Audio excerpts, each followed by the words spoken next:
Alright, what's poppin', people? We're back with an extra upload today. It's coming out earlier than the upload I recorded a couple days ago, but I wanted to cover our current on-the-radar selection of Pokemon for NU.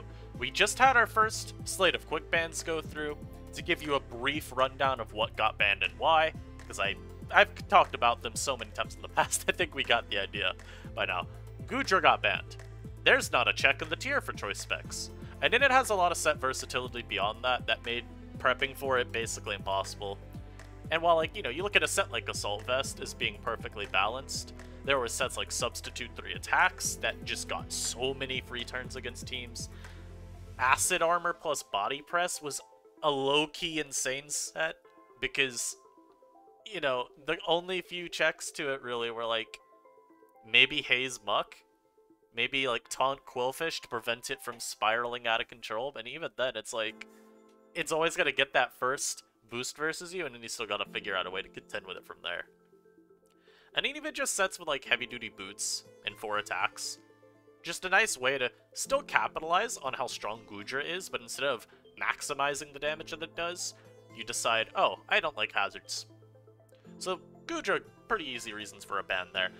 Now, Oricorio-Pom-Pom also was banned because Quiver Dance sets, in conjunction with Terra into a ground type, made it really, really strong and really hard to prep for. Your best bets ended up being a couple of special walls that didn't mind if it Terra'd versus them. In specific, you had options like, again, Goodra, Mon that comes up a lot when talking about the broken Pokemon. Umbreon, even if it had, like, Yawn, could be kind of annoying. Muck with Haze at least forced the Terra, and he had like regular Rotom and Rotom Frost. Didn't mind if it Terra'd or not with regular Rotom, even being able to threaten a trick. No one will debate that defog sets were really nice to have around, but Quiver Dance kind of pushed it over the edge, especially if you ran into some sets that were running like some weird techs like Taunt or Sub. Even those could make figuring out counterplay kind of difficult. And then the last Pokemon that we banned, I'm actually trying to remember what it was, and I can't recall. Yo, why can't I remember the other mod I just voted on the ban? Give me a moment. I should know this off rip, but give me a moment. It was Venomoth, yes. Venomoth was banned because it just doesn't really have switch-ins. I saw this one person in the NU room trying to argue that Vivillon is better than Venomoth because Tinted Lens didn't change damage calcs. That's demonstrably wrong. I think the issue was they were assuming +2 Vivillon versus +1 Venomoth, and while they mentioned, like, oh, it's a 2-hit KO anyway, or either way, I think that misses the point of how Pokemon works. And the reason that Venomoth was so much more oppressive than Vivillon is because Tinted Lens gives you much easier KO thresholds. What do we mean by that? Well, Venomoth didn't have to boost a ton. It could rely on getting +1, and because of Tinted Lens and potentially Terra Bug, your Bug Buzz is just so hard to switch into unless you've just got something generically specially fat.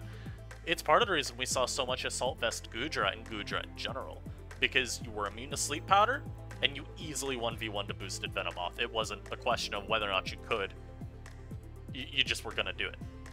And yeah, of course, got other options, like Chansey was a fine check. Umbreon you could, like, Terra with and in T-Wave. Muck, I mean, again, you're talking about a Mon that's taking a lot more damage because it doesn't resist Bug anymore. But at the very least, Muck was so bulky that you could take the hit in Haze. That's where, of course, Sleep Powder comes into play, because outside of Goodra, a lot of these Pokemon could be bothered by getting put to sleep, and then you risk Venomoth just setting up more and more. Now, naturally, what's on the radar next? Well, Frostmoth and Bruxish will be the first two we cover, because these were Pokemon that we actually voted on to potentially ban. With Frostmoth, we all know what it does. Quiver Dance with Terra Ground. With Terra Blast Ground, you no longer have to worry about Steel or Fire types, so that patches up your biggest weakness right there, which is your poor coverage. You immediately get a move that can hit the Pokemon that otherwise would wall you. And of course, Ice Scales just makes it so many Pokemon that otherwise could kind of threaten you now struggle a lot more too, and it makes it a lot easier to boost versus them as a result. So consider a Pokemon like, say, Dunsparce. With an insanely strong Boom Burst, this Mon kind of ends up being turned into setup fodder because of Ice Scales. So you're already faster, and then you quiver up versus it, and thanks to Ice Scales, plus that boost, you're just not taking any damage. As we scroll through this list a little bit more, even some of the fire types, if you Terra immediately, they're just no longer able to check you. You can look at something like the Oricorios, where even without Terraing, since a lot of the time they're not even running offensive EV spreads, they're running bulkier ones to help stave off Persimian and other fighting types. I mean, their Air Slash or their Hurricane isn't even really doing much, so sure, they might outspeed you, but you're tanking the hit, you're quivering up, and now, oh, what you doing? They, you know, they copy your quiver dance, but it's fine. Just tear the next turn, Smile. And we've also seen, like I mentioned when I went over the setup supers video, we did see an instance of someone going with Terra Fairy, and then I won't change it to EVs, but they went like a much bulkier EV spread. Because the main criticism against Frostmoth, or the main two criticisms against Frostmoth, are it's forced to Terra, and it's really slow even at +1. Like, Scarf Persimian is just still faster. Scarf Babastiff, still faster. Scarf Medi, Scarf Croak, there are a lot of Pokemon that are still faster than you, that are commonly running a Choice Scarf. And so if you run a bulky EV spread with Terra Fairy, you can outrun them once you're at +2, and you're still going to be able to take their hits as a result of Terra Fairy, which is a really cool adaptation, and also one that's very scary if you're looking at trying to balance around it. Now, naturally, what Terra Fairy does mean is you're no longer able to beat Steel types, so there's a little bit of give and take with Frostmoth. I will say I hope we can keep it because it learns Defog, and I like Defoggers. So we'll see with it. I voted ban. We'll see if maybe with the bans to Venomoth and company, if team building's freed up a little bit. Because that's kind of the same logic I went at it with Bruxish with. Now, Bruxish's sets that we're talking about are Choice Band and Sword Stance. And this is the standard set that you see right now with CP Bruxish. Poison Fang has been getting more usage lately because it's still Strong Jaw boosted.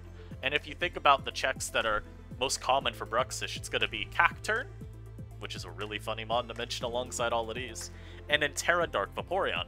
So Poison Fang's really cool, because you look at Vaporeon and you say, okay, I'm going to just cripple you for the rest of the game with a Toxic Poison. And you don't learn Heal Bell anymore, and nothing else really in the format's a Cleric either. So you're going to be stuck with this, you're not going to be able to do your job, and it doesn't really matter what you do for the rest of the game. I can kind of just come in whenever. I probably forced you to Terra already, so oh well if I Psychic Fangs and you come in and you're a Dark type. I guess I'll just do it again because you don't want to wait and let all of those Toxic turns stack up. And then Aqua Jet, of course, really nice to have priority in a tier where a lot of the setup sweepers do turn into ground types. Just a really strong mon. I would say the main drawback, and maybe why it wasn't banned, is because it is kind of easily revenge killable by Persimian and a lot of the other common Scarfers. And that's, where a set like this comes into play, where you are so much stronger because of Terra. You're so much stronger because of your item and boosting up a Sword Stance. And I say because of Terra, well, we're Terra Fairy. I wanted to show off this cool tech that you can do as well. Similar to how Poison Fang on Choice Band Bruxish is a nice lure. Terra Fairy just means you slam Umbreon and a Terra Dark Vaporeon. Even Terra Dark Toxicroak. And you can even gain that resistance to Sucker Punch, which is really cool. So you don't care about a Zoroark picking you off. Admittedly, you're probably Aqua Jetting it anyway, but hey, let me cook. You don't care about Croak picking you off. I've also run Dazzling before. I think Dazzling is okay if you drop Aqua Jet. So that's something to consider too. And then, of course, if you just want to have the strongest possible Aqua Jet that you can get, you could just go Terra Fairy, and you'd probably replace Terra Blast with, like, Crunch, maybe still Poison Fang. Kind of just a free move slot at that point. I'll put Poison Fang here, just to keep with the theme of very cool techs. But yeah, this set's insane, this mon's insane. Again, kind of the approach that I took is I'm hoping with banning out Goodra, Venomoth, and Oricorio-Pom-Pom, that maybe that's a little bit of enough strain taken off of the team builder to where Bruxish won't be as insane. There's also the chance that in a few days, Bruxish is RU anyway, because apparently it's good up there. So we'll see. Now, let's get to some of the other Pokemon. We have Medicham here. And Medicham's interesting because it's a mon that a lot of people don't even think's too good. Not because it's like, oh, you look at it and you're just, wow, this mon sucks. but because you compare it to the other fighting types, you're just like, they offer more. Persimian's a fantastic pivot. Toxicroak is an insane sweeper that even gives you some stuff defensively. Same goes for Paldi and Tauros. And although Metacham's wall-breaking power is not, you know, questioned, it's unmatched in the tier, you know, a lot of the time people are like, well, these other fighting types are still so good, why should I dedicate entirely to a mon who only wall breaks? While these mods could still do that, sure, to a lower degree of efficiency, but still, they're incredibly potent in their own right. Metacham just offers me nothing but this. And that's, I think, why Metacham's kind of fallen to the wayside. It's gone from overrated maybe to underrated. Because at the end of the day, name me the defensive checks to a Terra Fairy Metacham. They don't really exist.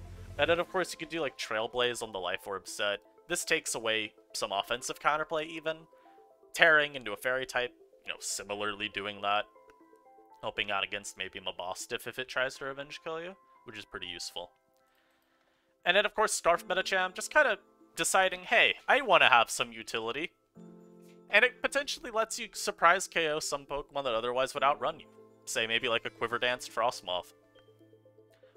Maybe like, even a Scarf Persimian. It is a speed tie, but maybe they'll get overzealous and go for a U-turn versus you. You know, you can pick off a Choice Banded Babastiff like this if it comes in thinking it revenge kills you after you've close combated. Because if they don't Terra, then, hey, CC's sending the dog packing. It is what it is. Definitely a Pokemon to watch out for. Again, it's kind of all offense, no defense. You talk about some of the great NBA players of all time, like Steph Curry, a dude who, you know, may as well be a traffic cone on defense half the time. That's basically what Metacham is. You're just going, you're trying to out-KO the opponent before they could out-KO you. Similar idea.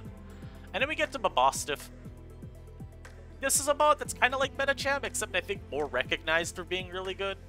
Because Choice Scarf sets with Stakeout are just insanely hard to deal with, and the Choice Band sets with Stakeout are unfair. I do nothing switching in. But I think the main idea going against Babastiff and why it didn't get enough support to be, you know, looked at for a quick ban with our first slate is what Togki mentions in her post, which I don't have pulled up right now. Just go check the new sub forum, you'll find it. But it's the idea that without Stakeout, Babastiff is still pretty contendable with, especially Scarf sets. Stakeout's reliant, or it's very reliant on Stakeout to get those insane damage percentages that you'll see people, you know, just throw in chat and be like, ban now! And if you're not able to force the foe to switch, well, mod starts looking a lot tamer in comparison. I would say the main thing that bothers me about this mod is Terra. I think being able to just randomly become a Fairy type is so obnoxious, especially if you've got a Persimian versus it. Consider, Terra Fairy Babastiff, that actually just guarantees you the OHKO with Play Rough, and you're going to outspeed the Persimian. And of course, Choice Band, it just means that you don't get KO'd by a Scarf Persimian anymore, which is kind of annoying. Admittedly, I think Persimian should always be scouting, always go for U-turn turn 1, but that's really hard if it's a Scarf Babastiff, because then it just picks you off out of nowhere. Which does, you know, that's very limiting to your overall offensive counterplay. Potentially just loses your Fastball on turn 1, which isn't very, very fun. And then we get to, this point's mostly about, like, Quiver Dance, maybe in general, Oricorio in general, but we'll limit it to Sensu, because Sensu's the only Quiver Dancer, not named Frostmoth, that we have in the format that's displayed its, you know, viability. Other options like Vivillon, Lilligant, and the other Oricorios, Masquerain even, those are all kind of just what-ifs. They're theoretically broken, but we haven't seen them be broken yet. And so as a result, kind of limiting our outlook to Sensu because this mon has shown how good it can be. The defensive typing, undebatably, it's worse than Pom-Poms, and I think that's why a lot of people even rated Sensu like A- on their own VR. Because Pom-Pom's big thing was its defensive typing was fantastic, and that allots it so many more chances to set up. You know, it made defensive sets even a lot better with Defog, because you know, there's just less stuff that checks you. Or not that checks you, but more stuff that you check. And vice versa when talking about the Quiver Dance sets. But I do think something to look out for is these Terra Fairy sets with Oricorio Sensu. even if you're talking about, like, defensive defog, which isn't the set I have here, because that wouldn't get something put up to potentially be banned. But this set's very similar to Pom-Pom when you're just looking at trying to take away offensive counterplay. Something like a Babastiff no longer can try and revenge kill you. Persimian, you know, it was never CCing you to revenge kill you anyway, but now you're not even weak to Dark, which I think is a pretty cool idea. Terra Fairy also gives you coverage for, like, Umbreon. Terra Fighting's an option too if you want the Lycanroc resistance while having a move for Dark types and Chansey. It's a customizable mana. I even saw someone mention, like, Substitute could be cool. My guess is you drop Revelation Dance and just run Mono Hurricane. Naturally, that comes with its own issues, because now you've got electric types that just Holy Wall you, so if you run into, like, an Electros, a Rotom, that could be annoying. You'd run Terra Ground at that point, but hey, a lot of them have coverage for you, so it's still shaky. It's still shaky. And then the last mod, which isn't even on the radar, but everyone's been still mentioning it, so I'll bring it up too, Persimian. Choice Card Persimian is already kind of considered scary, because our fighting resists are... they're not bad, they're just not insanely good either. And with Oricorio-Sensu gone, that is the most common one out of the picture. So, that obviously it's a huge win for Persimian. And Terra fighting is insane on this guy. It makes cleaning late game so easy, because if you think about maybe just some of the common physical walls in the tier, I think the first one you would think of is Sandaconda. And Terra CC easily is 2-hit KOing that mon. You have to Terra Ghost with it if you don't want to get tabled by a Persimian, and that's really tough, because if you Terra early in the game, I mean, yeah, you just risk losing, because you used your Terra too early, and the other person preserved it. So do keep an eye on Persimian. I do think this is a sleeper mon. We still have a lot of mons that do check it, something like Muck. That ain't getting broken through. You could run Earthquake, of course. I just think Earthquake's really uncommon right now in general, so I'm showcasing the set with Rock Slide. Because that's, you know, flying type coverage. Vespiquen coverage, as we've seen, I am incapable of beating Vespiquen, so, you know, Rock Slide's the best move, sure. But that's going to be it for this quick on-the-radar coverage. I hope y'all enjoyed this. I hope this helped explain maybe why some Pokemon weren't banned in the first slate, or even brought up. A lot of the reason for that just boils down to, hey, we wanted to limit our scope early on. Not get too overzealous with quick bans when we're just a week away from tier shifts anyway. That could take some of these Pokemon, or make them less broken if we get more defensive answers. Like I said, though, hope y'all enjoy this little extra upload, even though it's gonna be earlier in the day than the other upload. Quick shout out too, I noticed at the very end of the video, shout outs if you're still here. I want to give a quick shout out to the first member we got joining the channel, Avery. I appreciate you. I'll try to get some members only content out soon. I have a plan, coincides with the birthday, so tomorrow y'all will hear more about that. Until then though, be on the lookout, join the channel if you aren't already. If you, of course, if you can. that is the one time I will say, only if you can. Subscribe no matter what if you aren't. That is free. Do that. But joining a channel, hey, that's money. Only if you can afford to. I don't wanna, you know, I don't wanna make that sound like an obligation, because it's not. I hope y'all though have a lovely day. I'll catch y'all later. Peace.